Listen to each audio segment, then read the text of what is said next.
J'ai hésité à y revenir sur le sujet du bonjour. Déjà, la vidéo sur le fait de ne pas obliger les enfants à dire bonjour a fait beaucoup de bruit, a attiré beaucoup de haine, beaucoup de violence.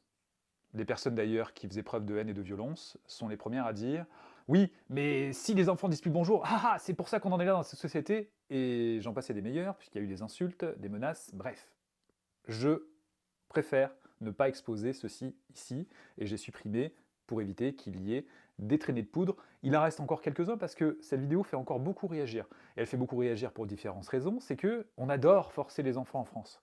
C'est dans la tradition. Un enfant doit être sage, doit être obéissant, on adore le forcer à faire les choses.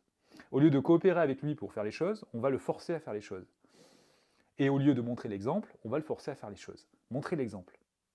Et là, typiquement, dans ces commentaires hyper agressifs, qui pourtant évoquaient le respect, et c'est pour ça qu'on en est là en France, ben en fait, oui, c'est pour ça qu'on en est là en France. Les commentaires agressifs postés sous une vidéo comme ça démontrent qu'on en est là à cause de ça, à cause du système coercitif mis en place pour forcer les personnes à faire des choses et leur lever cette liberté de choisir et de comprendre ce qui est vraiment en train de se passer.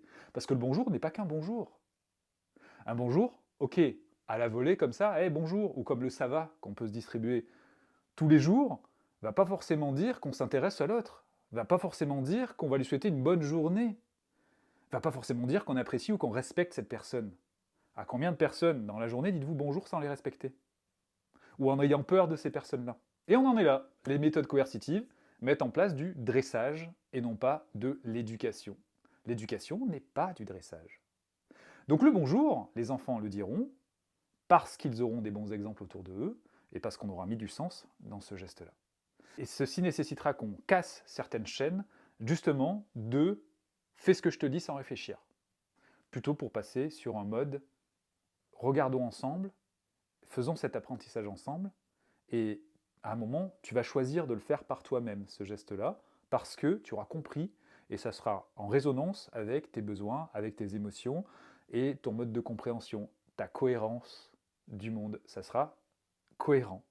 Et on sera dans une cohérence telle que le bonjour, qui sera appuyé sur une approche empathique au niveau de l'apprentissage, regarde le sourire qui s'est dessiné sur les lèvres de la personne à qui tu as dit bonjour, hop, empathie, et toi, que ressens-tu quand tu entends bonjour de la part de quelqu'un?